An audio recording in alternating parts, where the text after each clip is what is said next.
Well, I'm Yasin. When I saw the name of the talk or the title of the talk, I thought, if nothing else, it will get people really curious and get them here because apparently somebody is claiming to know the cure for racism. I don't know how my name got on there, but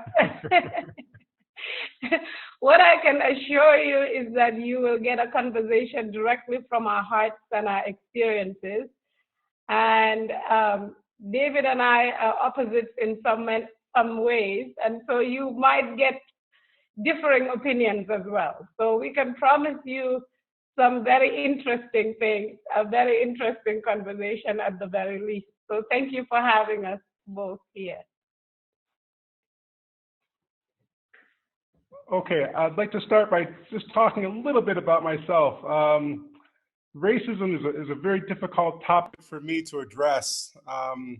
As an African American man, I was born in a country that's highly divided by race or by color.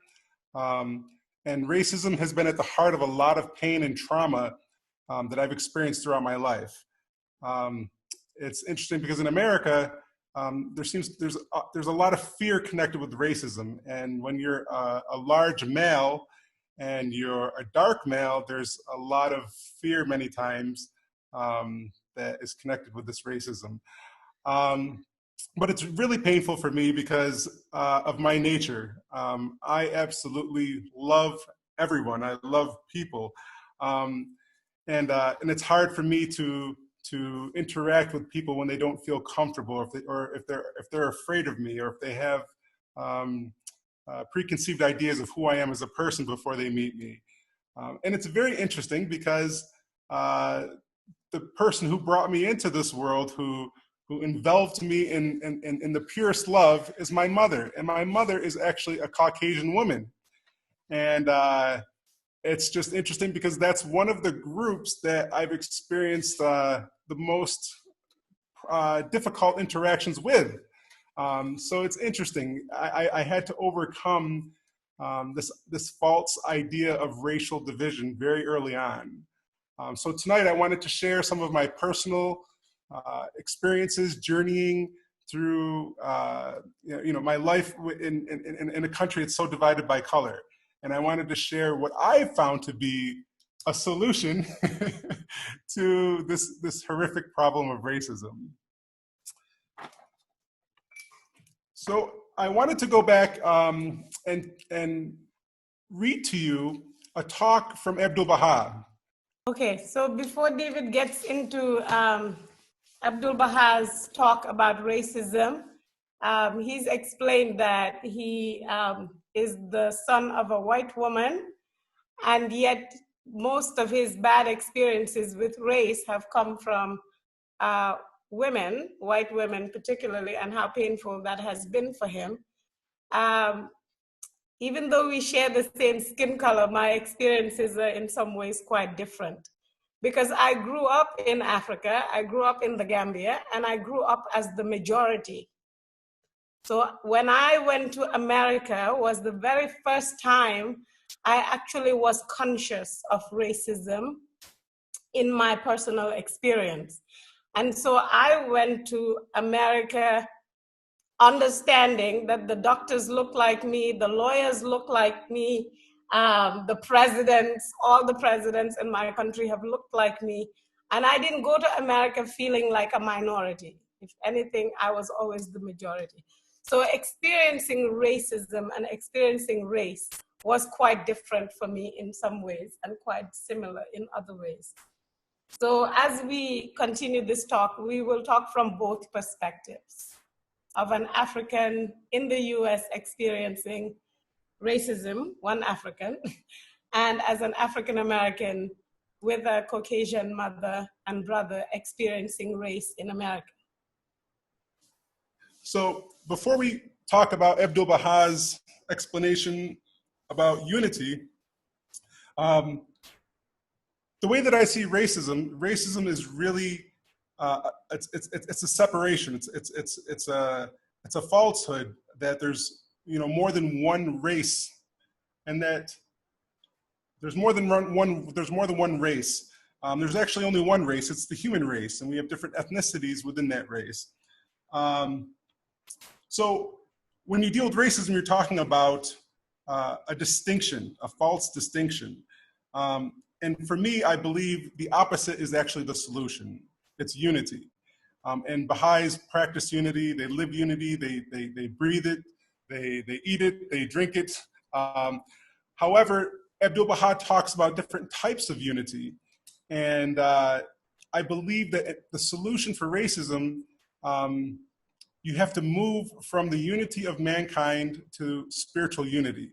And I believe that will be the source for solving this issue of racism.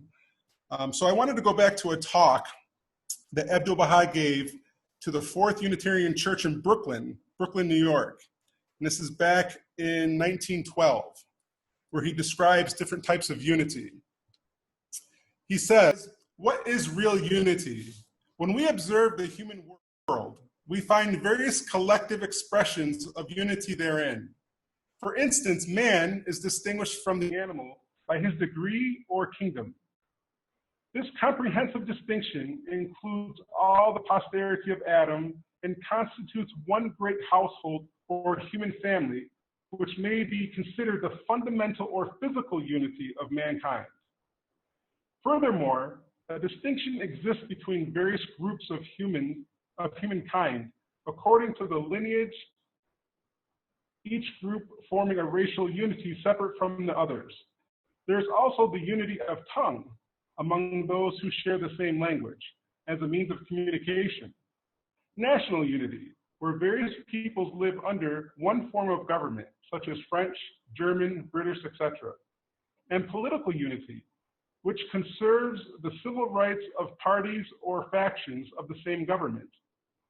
All these unities are imaginary and without real foundation, for no real results proceed from them. The purpose of true unity is real and divine outcomes.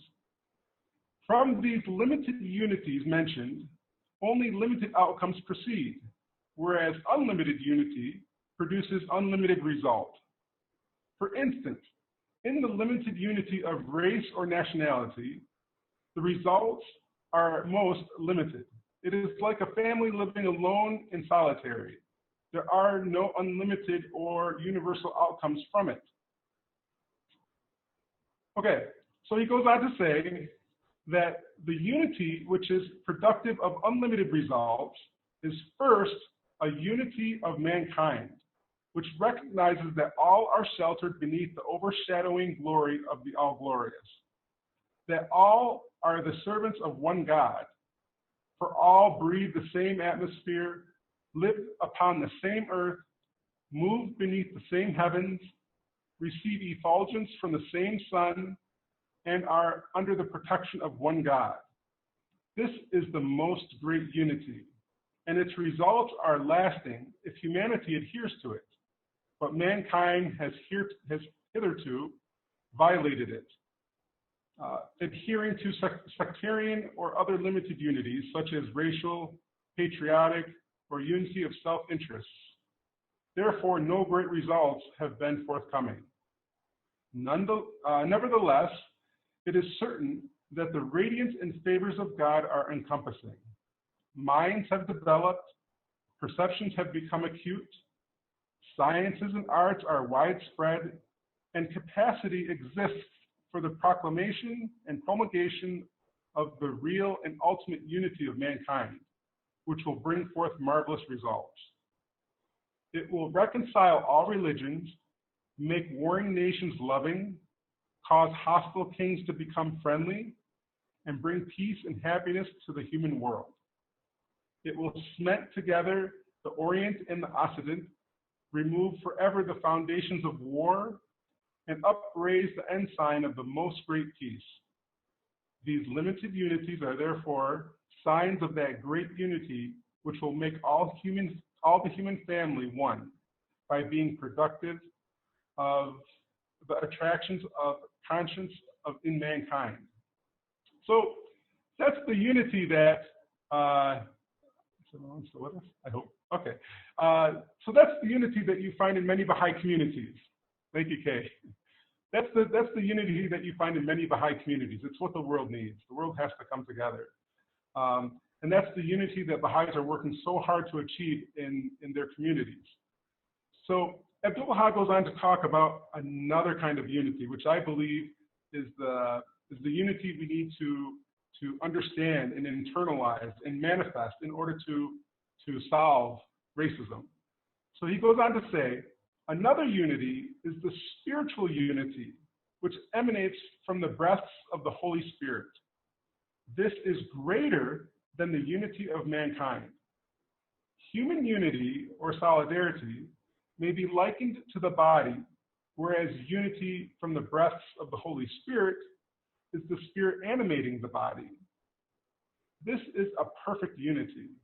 It creates such a condition in mankind that each one will make sacrifices for the other, and the utmost desire will be to forfeit life and all that pertains to it in behalf of another's good.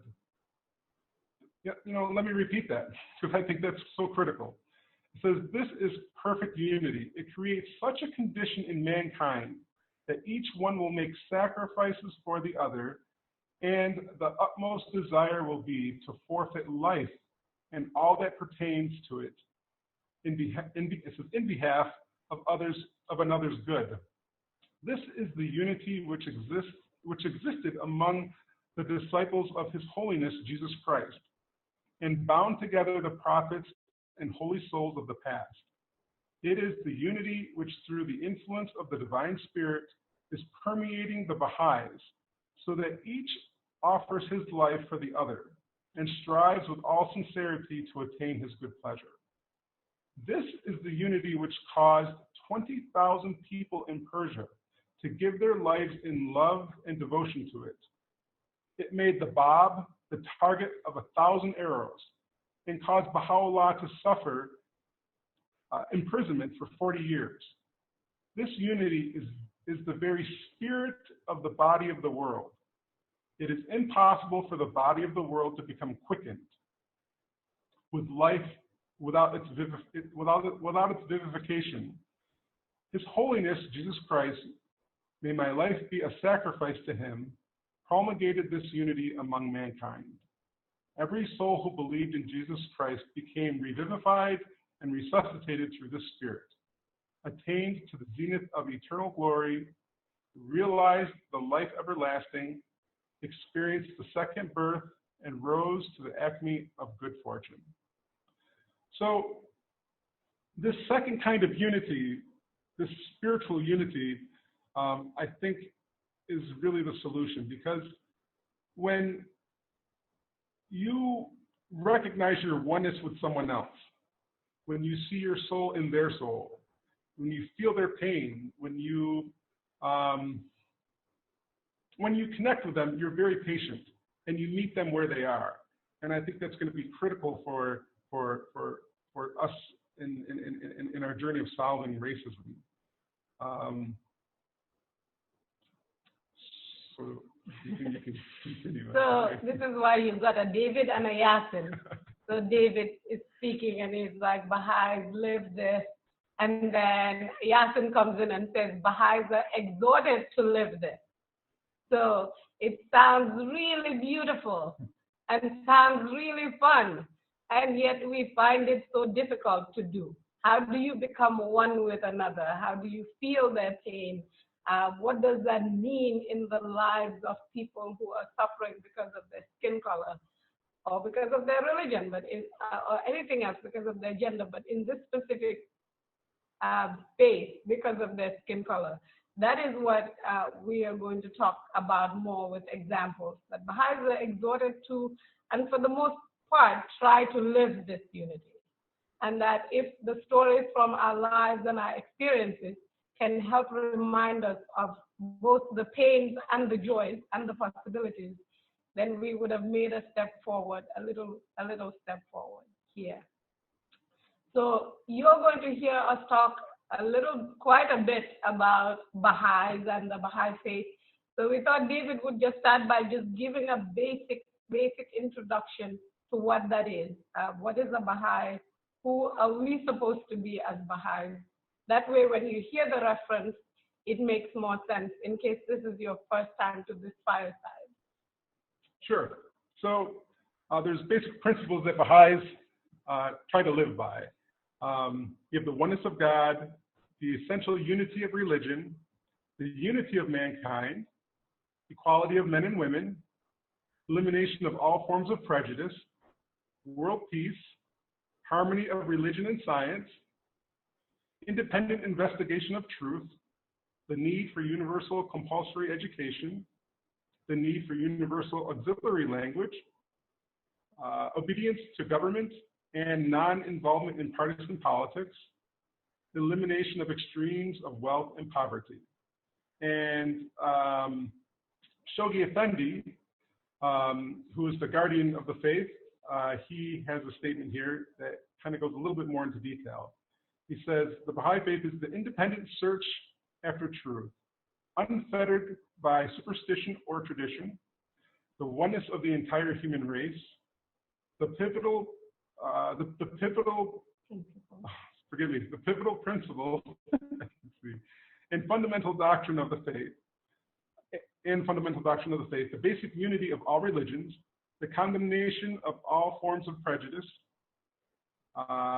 whether religious, racial, class, or national, the harmony which must exist between religion and science, the equality of men and women, the two wings on which the bird of humanity is able to soar, the introduction of compulsory education, the adoption of a universal auxiliary language, the abolition of the extremes of wealth and poverty, the institution of a world tribunal for the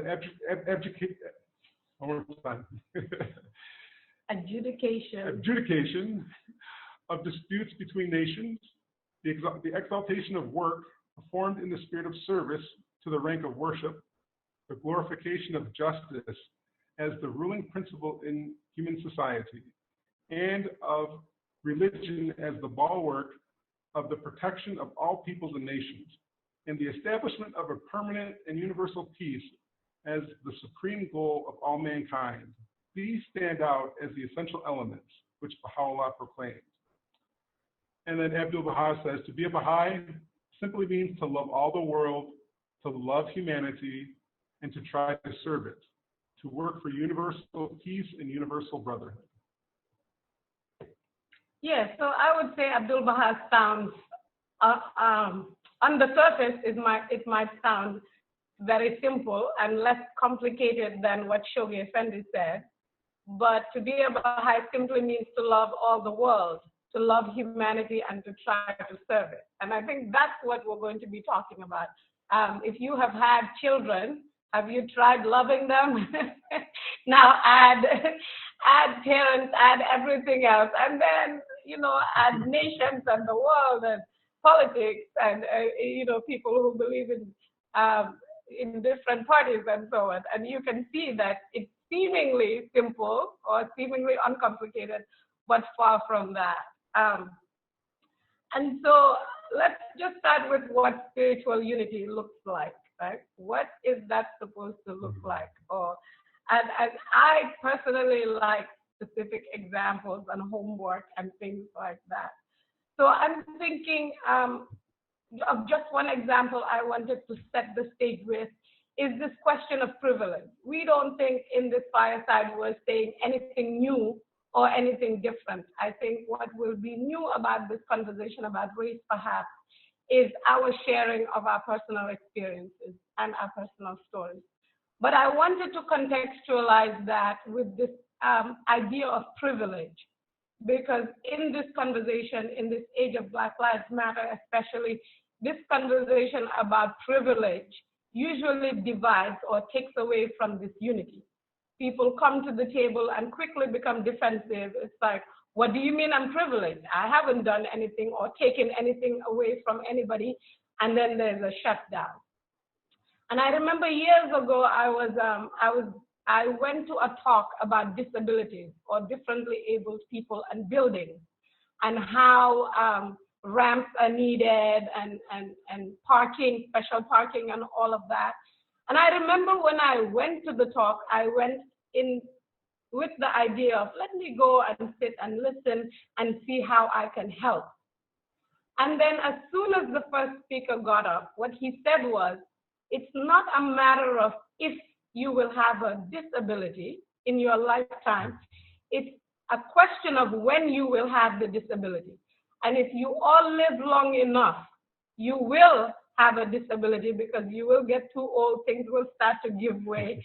And so when you enter this fight, or when you hear this talk, you should hear it with those ears. And I was thinking about that with this talk. I was thinking that is really privilege.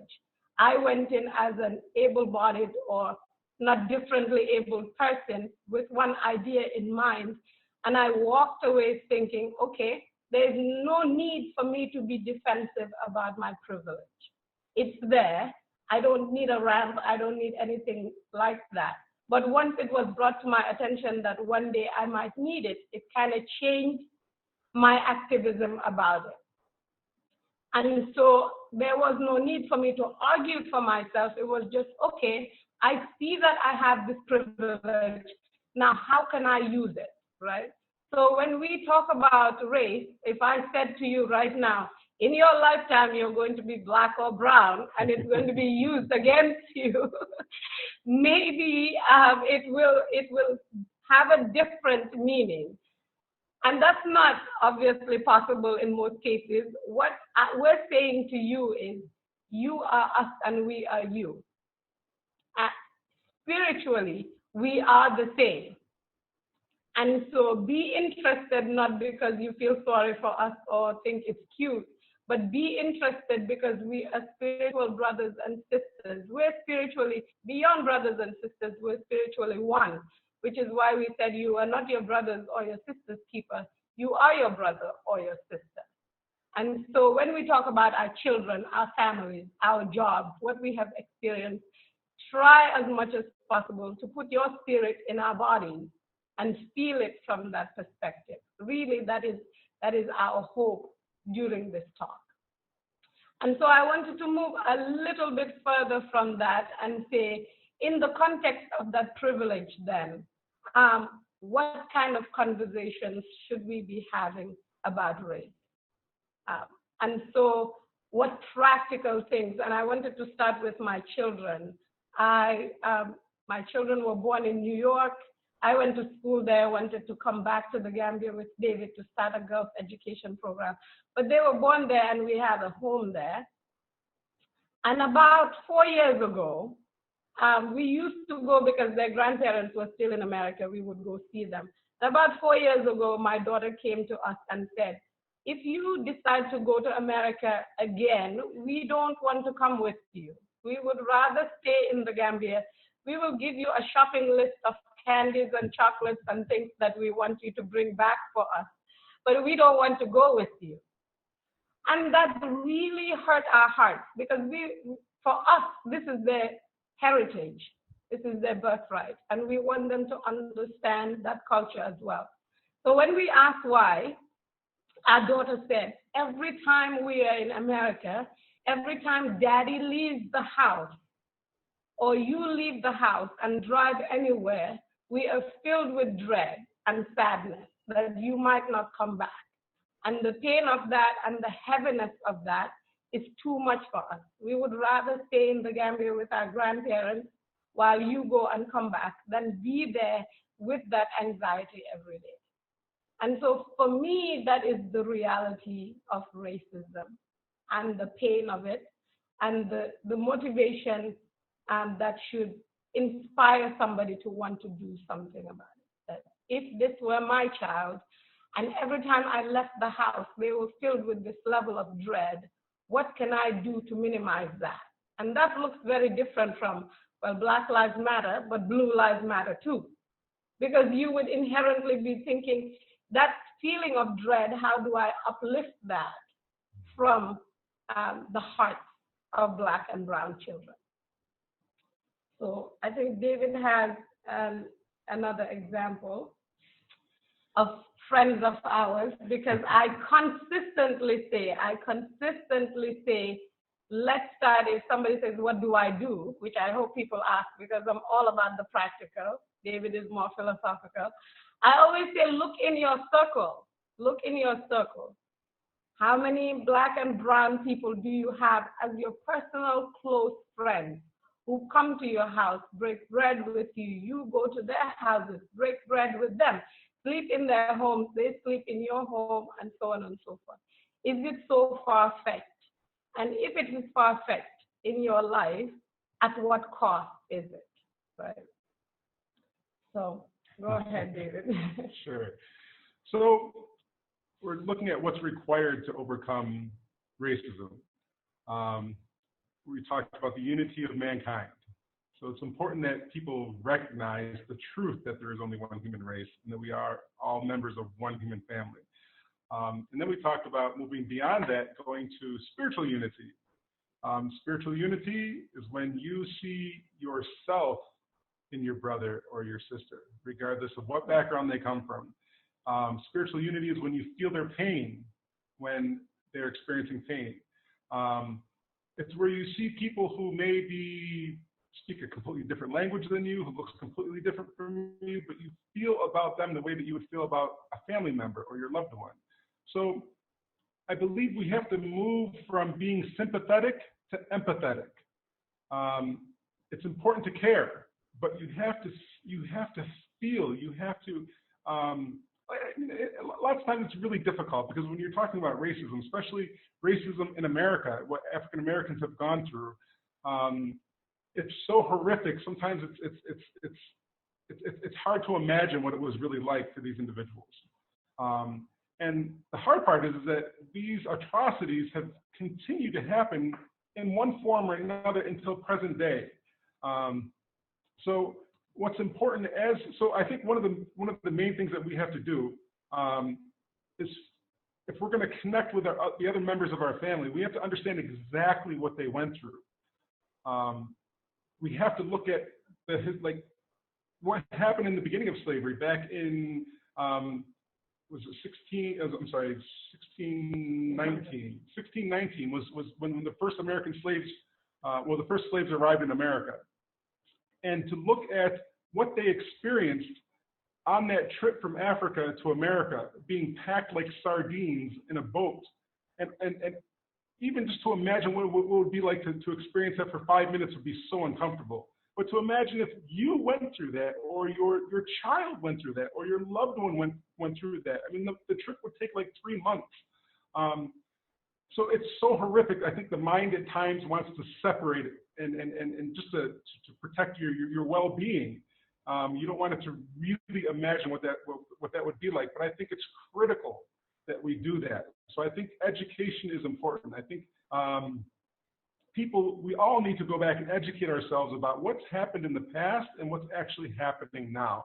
And not only educate ourselves, but really put ourselves in those positions. What does it feel like to be on the ground, having a knee over your neck and dying because the person who you're paying taxes for them to protect you are actually killing you? What does it feel like? What does it feel like to be shot at? What does it feel like to have someone come in your home, a policeman, and draw their guns on you in your own home, just because you're home, which is the experience that Yassin and I went through, within the past 2 years. So it's important to truly put yourself in the shoes of the people who are going through it and really feel it. Close your eyes and become one with that experience. And then all of a sudden, I think people will be less defensive. They'll be more likely to act the way that Abdu'l-Baha says you will act once you experience spiritual unity. There will be mercy. People will meet each other where they are. If you talk to a Black person, all people are different. For all the number of Black people there are around the world, that's how many different experiences there are. So if you meet someone who's so angry and they don't want to talk to you, I'm hoping that people would be empathetic just to say, wow, if I went through that, I might not want to talk either. I might not be in a place to connect. But we have to do the work. We have to do the work if it's truly, if we see it as ourselves, or we see people suffering as our own children, we would make that effort. I know Abdul Baha says, where there's love, there's time, and people are willing to even give their lives for the well-being of other people. So anyways, I was supposed to give you an example of spiritual unity. So I have a great example of that. There's many great examples, but one that's close to my heart. We had friends in Kentucky, in essence, the Deep South. I call it the Deep South. And it was a Baha'i couple, and they were in their 70s at the time, and we were probably in our 20s, probably 20s then. And they lived in an area that was heavily controlled by the Ku Klux Klan, even to this day. And if you're not white, you can't live in this neighborhood that they lived in. However, they were by heart Baha'is, and they would have so many Baha'i activities at their home. They'd invite people from the university, all of our friends that came from all parts of the world, to their home. And Yassin and I grew so close with Connie and Floyd, despite all the differences that we had. They were from the Midwest. Their families and the cultures they came from were very different from the cultures and the families that we came from. But we experienced so much love. Floyd was like almost like a big brother to me, / father figure. Connie was like Yassin's twin sister. And we had so much love. I can honestly say we felt spiritual unity with them. And to explain what that was like for me, as an African American, I'm speaking for myself, as soon as I step out of my home, it can be very subtle, but as soon as I step out of my home, I feel like I don't necessarily completely belong. And in our neighborhood, which is like 99% white, people are very explicit about their feelings about non-white people. So there's clear examples of not belonging. But my entire life, whenever I stepped out of my home, I felt like I didn't completely belong. However, when we went to Connie and Floyd's home in this area where non-white people were not allowed to live, as soon as I entered their home, I knew that they were seeing me. They were seeing my spirit. They saw beyond where I come from, the food that I ate, the color that I was, the music that I listened to, and they loved me for who I was as a person. So what that felt like when I walked over the threshold into their home, my spirit would rest.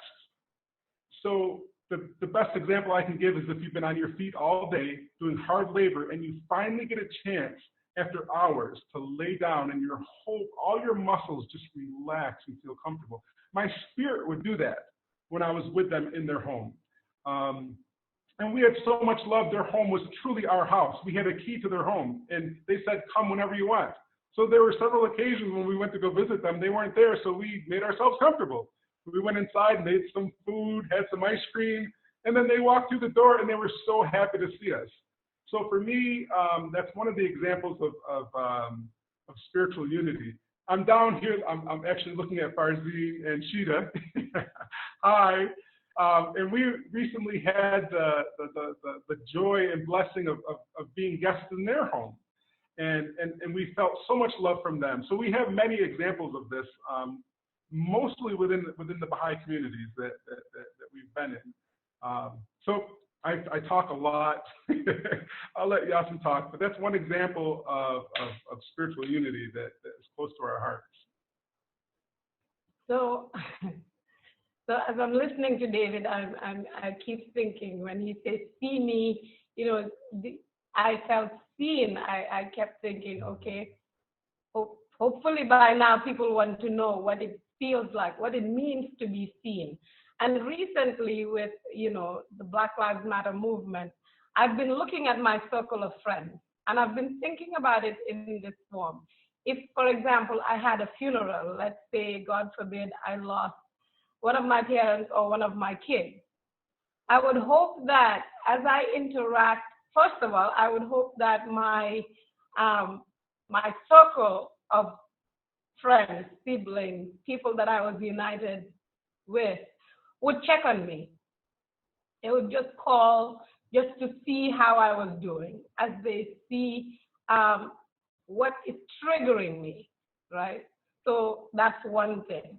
And so I was looking at my circle of friends and just thinking, as you see how Black people are suffering and struggling, and what that must mean, how many of us actually reach out and make the effort to just say, you know what, I'm thinking about you. How are you doing?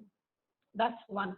Two, if they're on social media at all, I've been looking at what are they posting on their social media? How are they using their circles to want to do something that shows that they see me?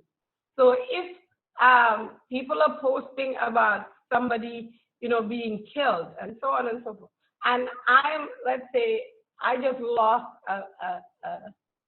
a child, or I lost a parent, and then I look on my cousin's Facebook page, and they have something on there about their family at the beach, and what a great day it was, and how they're hanging out with their family at the beach. I am bound to feel unseen. They're not obligated to act like that towards me or to act kindly towards me. But if I went on social media and I saw them posting on, can we be kinder? Can we be more loving? These are words that we can use, and so on and so forth. These are very practical ways for me to feel seen and loved, right? As opposed to, they're posting about the beach and how the cutest shoes they found recently and so on and so forth. So it's just a little bit, again, like I said, Abdul Baha says that we are all one, but what does that mean in action? It means really, truly feeling like you can put yourself in my shoes and think, what would I want to feel and experience right now, right? So the same way as he was talking about meeting somebody where they were, I was thinking, okay, if I had just lost a child or just lost a parent, and then one of my loved ones or close ones came to talk to me, and I didn't want to talk, or let's say I started yelling, or I was upset, I burst into tears, would they be like, oh, that's not nice, I was trying to talk to you, let's all be unified because we're all Baha'i, this is very disunifying, let's just stop the conversation? Or would they understand? Would they be able to put themselves in my position and say, she must really be suffering right now? And because she's suffering right now, I'm not going to be so defensive. I'm going to put her first.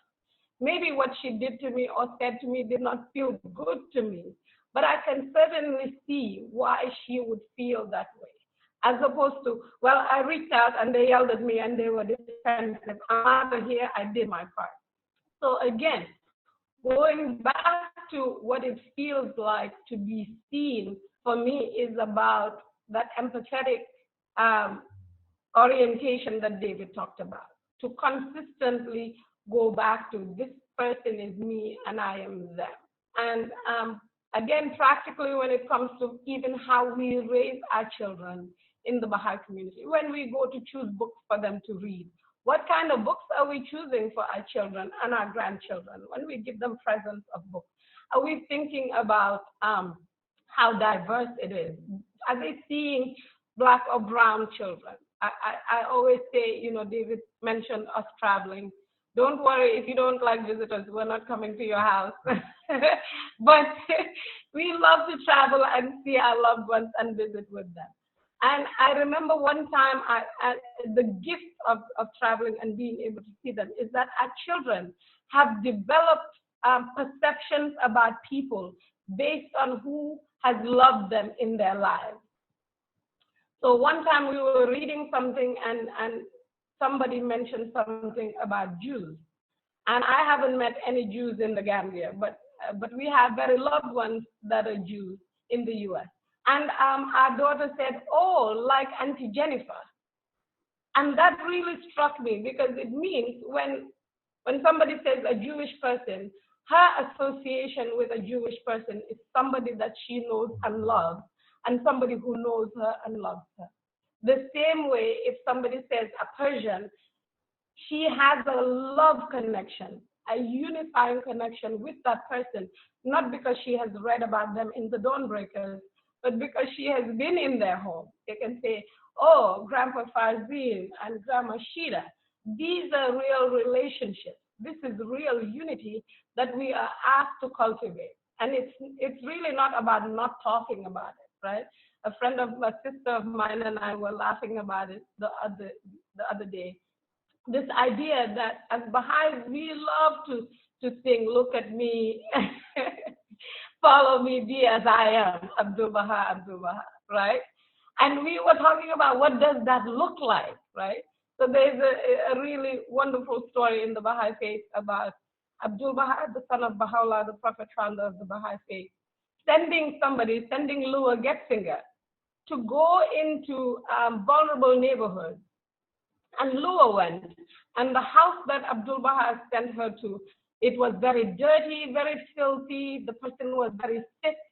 And then instead of taking care of the sick person, she comes back to Abdul Baha and says, did you really mean I should go there to that particular house in that particular neighborhood? And Abdul Baha said, yes, that's exactly what I meant. And she had to turn back around and go back. And so for us, when we think about unity and following in Abdul Baha's example, and when we think about following in Christ's example, it was exactly that these spiritual beings, as we're talking about spiritual unity, exemplified it for us in their actions, in their daily actions. They weren't like, oh my God, I'm turning around the neighborhood I live in, there are no Black people, so how am I supposed to be exposed to Black people? Go and find us and make friends. Introduce yourself. Come and visit, right? Come and meet us where we are and have us meet you where you are. That way it's not, oh, I just live in a homogeneous community, so I don't have a chance. So for me, those are the practical ways. If you are at work,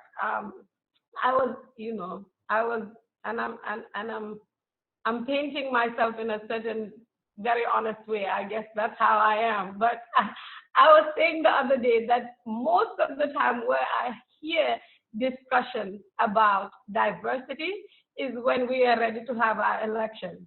And we say, oh, these are the rules for the elections. There should be diversity, and there should be women represented, and Black people represented, brown people represented, underrepresented groups given preference so that what they have to contribute is there. It's not supposed to just be in our elections. That is why our elections are so beautiful. That is why our institutions are so beautiful. But how do we translate that into making the institutions that we find ourselves in the outside world, just as beautiful, just as special? So as I look at my office, how many people that don't look like me actually have management positions? They're not just the janitors and the cleaners. And I just go, yes, we are a diverse population. But how do I make it my business to talk to my supervisors, the people that I work with in the circles that I am, so that it is every facet of our lives to see people and to see a diverse family of humanity means to be willing to work for it, not just to wait for it to magically appear. David always ends with, I talk too much, and I end with, I talk too much. So now we both talk too much. We'll try to go back. So we've talked about empathy. We've talked about educating oneself, and starting from when kids are very young, exposing them to different books, different histories, most importantly, people that look different from them. We've talked about taking inventory of our lives at work and at our homes. Who do we interact with, and how do we interact with them? I'll have David talk before our time is up. I was just thinking, as you're befriending and loving and seeing yourself in people who look very different from you, I know, at least for myself, and I can probably speak for most African Americans, when you interact with someone from African American descent, at least in Africa, even though slavery happened, say, 300 years ago, and it didn't happen to me directly. It's amazing how much those events and those experiences impact my life and impact me as a person today. So I think this education is critical. I think that people should connect as much as possible to what people have gone through historically, all the way up to the present.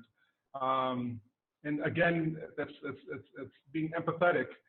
So yeah, sure. I highly recommend watching movies, reading books about slavery, about the African American experience, or about I guess the experience of people of African descent around the world, and really become intimate with the facts about what happened. And then when you do truly connect with it with your heart, imagine what it would actually feel like. Imagine what kind of emotions you would have. Imagine what kind of thoughts you might have. And again, every human being is different. Everyone's going to respond to negativity in different ways. Everyone responds to grief in different ways. But to know that these things happened and they continue to happen in so many different ways is critical. So I think. So let me talk a little bit about when I first met David's mom. So, David looks like this. You're looking at him.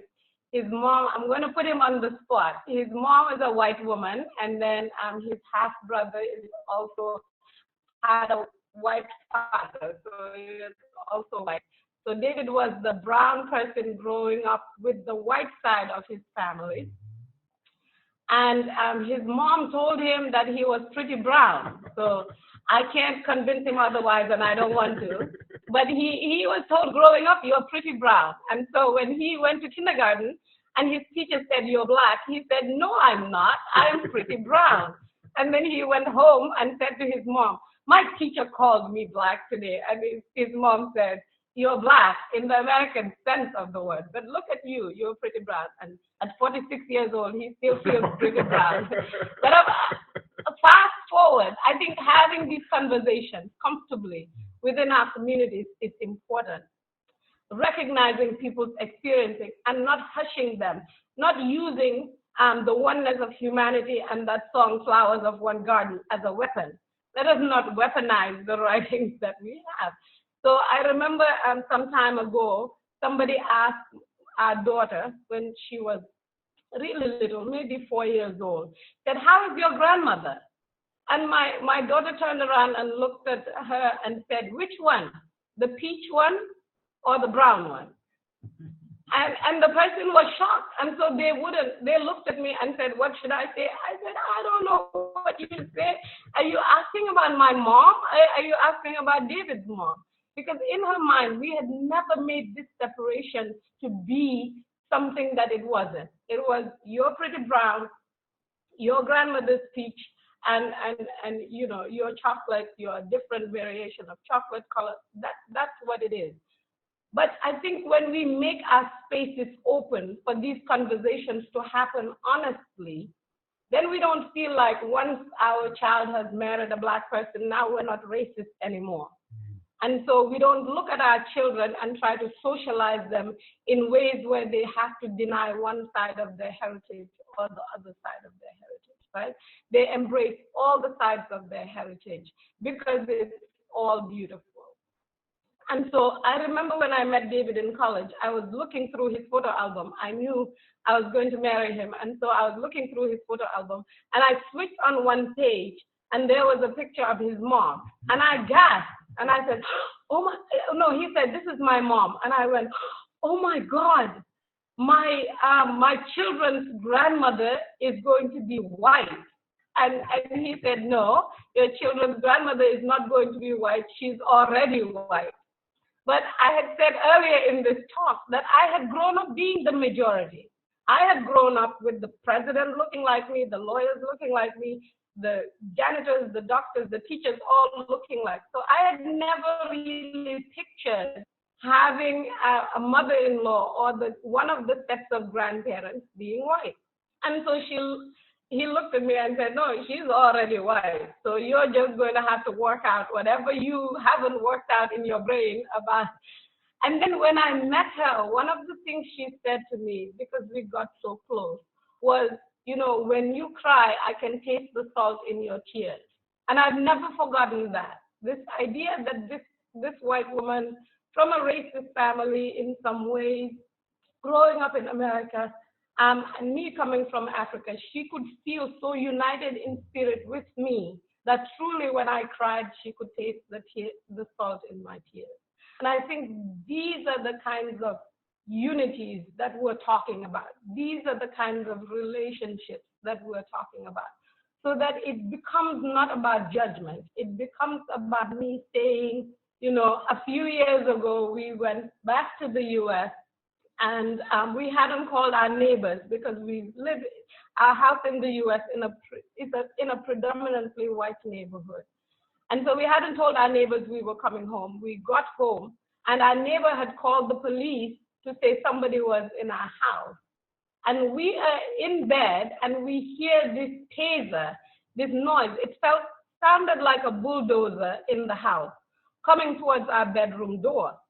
And so thankfully, because David is the calm human being he is, we are alive. So in that way, he saved my life. But he said, who is it? And the police said, David Fox, it's the police. Is it David Fox? He said, yes. And the police said, opened our bedroom door and came in. Now, if it had been me, I would probably have a knife or a baseball bat or something beside me and would have thrown it at anybody who had opened my bedroom door. But because David was calm, he didn't move. And we had the police in our bedroom pointing a gun at us in our own bedroom. And so this was 2 years ago. And so when we have these conversations about race, and we don't open these spaces where these conversations can be had without defensiveness, you hear such answers as well. What did they do until they were shot? Were they being suspicious? Did they have drugs in their home? And so on and so forth. As opposed to, this person is me. This person is not just like me, it's me.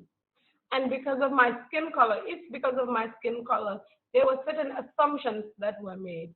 Anyway, you want to know the end of the story. One, we live to talk about it. But secondly, David calmly looked at the police officer and said, next time you come to my bedroom this early, make sure you bring me breakfast. And that kind of lowered the tension. And then we were able to take out our IDs and say, yes, this is our home, we're here, and get out and say hello to our neighbor and thank her for looking out for our house. But I think these are very real world experiences that if you know and love somebody and they're able to share these things, the conversation is different, the actions that you take are different, and the responses that you have about their journey is also different. And that's what we hope for this conversation. So that, I just want to add in, that particular experience was rather scary because just, I think it was maybe a week or two before that, there was the incident where this person was in their own home and the policeman said that they thought that this was their home. So they walked into the home, they saw this black person in their home, they shot them dead. And I was thinking about that as this whole thing was happening. But you know, in my entire life, I've been in so many situations where people feared me, of all people. You know, when I was younger, I'd walk across the street and people would lock their car doors and they'd look with such fear at me. And I usually tell people, if you're in a dark alley and no one's around and you're in, you know, maybe a bad neighborhood, you want me with you. I'm going to help you. I'm a nice guy. I'm gonna care for you. I'm gonna protect you, even if I don't know you. You don't have to be afraid of me. But because of that fear, I have guns drawn on me all the time whenever I get pulled over by the police. So I've learned to be very, very calm and friendly. And I was just thinking in that incident, if like any human being in that situation, most human beings would be startled if a policeman woke them up by coming through their door. And if I were to move too quickly, you get shot because their excuse is we thought he was reaching for a gun. So thank God, as Yassin said, I saved her life. I'm kind of hard to startle in general, but I've had so many experiences where I've had to remain calm in situations like that. So that was pretty scary. I mean, to wake up early in the morning with policemen coming through, ready to possibly hurt you, that was pretty scary. But that's the whole purpose of race unity and moving from the unity of mankind to spiritual unity, and moving from sympathy to empathy, and learning about each other's experiences and being there for each other and seeing your brother or your sister as yourself. So you are not your brother's keeper. You're not your sister's keeper. You are your brother. You are your sister. And their life experience is your life experience. So just change whenever you see something happening to another individual. Say, what if that was me? What if that was my child? And I think maybe people would change how they react to the situation, and maybe they would be more supportive and more loving, and maybe we can solve this problem of racism. So let me conclude by talking about a few things. One of them is why forums like this are important. I think in this day and age, if you don't have a Yassin and David in your life, like David said, there are many other ways. There are Netflix documentaries, there are movies, there are books that people can source, there are discussions like this that people can have. Yes, maybe it hits closer to home when you know us or share a faith with us or love us. But we are called on as Baha'is to love all of humanity. So any story, George Floyd's story, any story you see on TV anywhere, is a story that you can connect on and educate yourself. I think in this day and age, my sister and I were talking about yesterday, that to be ignorant of what is happening to Black and brown people in the world is a willful act. It is not something that you cannot do anything about.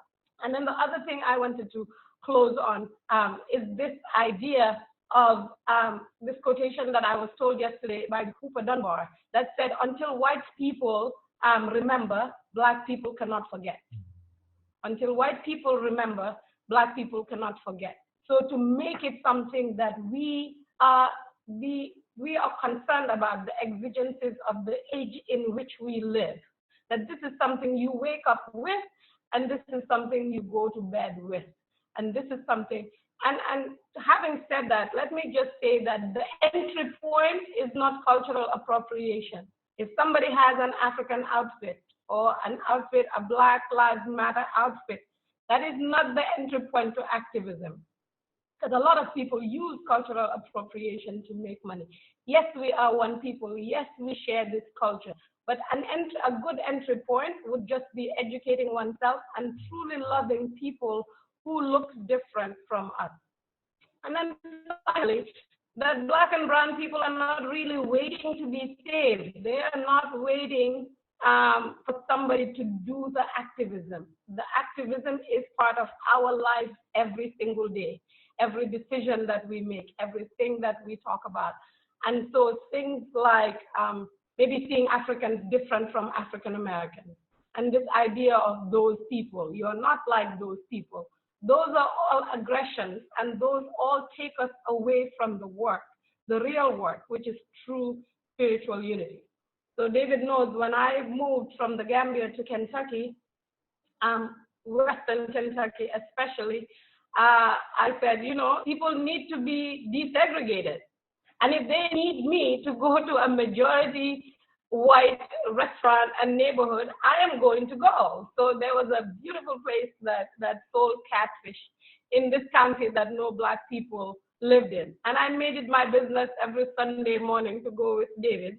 Because if you miss me because I'm short, you can't miss David. He's 6'4", a Black African guy. So we would go and get catfish. And we would have to force the people in there to either serve us or deny us. But they had to deal with us, and they had to see us. So as we organize firesides, feasts, whatever it is, let us invite a diverse group of people so that people who normally would run and hide or be prejudiced at a distance, are actually put in positions where they have the gift, and I call it a gift. I think that if we don't have different people of all ethnicities, if we don't have different thoughts, if we don't have different temperaments and different character to interact with, then we are losing. We are at a loss. We're not doing anybody a favor. In terms of the Baha'i faith, diversity is not diversity of color and tribe, just that. It is a diversity of opinions, of thought, of temperament, of character.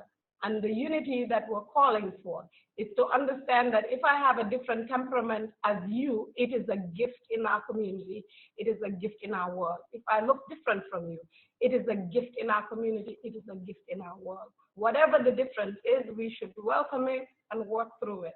And that is the gift and the challenge as well. So, okay, so we are finishing up right now. I just wanted to say one thing. I've always felt like one of the core activities, which is one of the community building activities that are happening all around the world in every Baha'i community, I always felt that there should be a core activity called breaking bread, where people just have dinner, people eat together. So I highly recommend everyone to have dinners where you break bread together with people that look very different from you, but just have beautiful spirits. And then you connect with those cultures and many times their children. And I think it really adds to world peace. I want to finish with a quote from Baha'u'llah. This is from the Hidden Words, number 68. It says, "O children of man, know ye not why we created you all from the same dust? Know that that no one should exalt himself over the other. Ponder at all times in your hearts how you were created. Since we have created you all from one same substance, it is incumbent on you to be even as one soul, to walk with the same feet, to eat with the same mouth, and dwell in the same land, that from your inmost being, by your deeds and actions, the signs of oneness and the essence of detachment may be made manifest. Such is my counsel to you, O concourse of light. Heed ye this counsel, that ye may obtain the fruit of holiness from the tree of wondrous glory.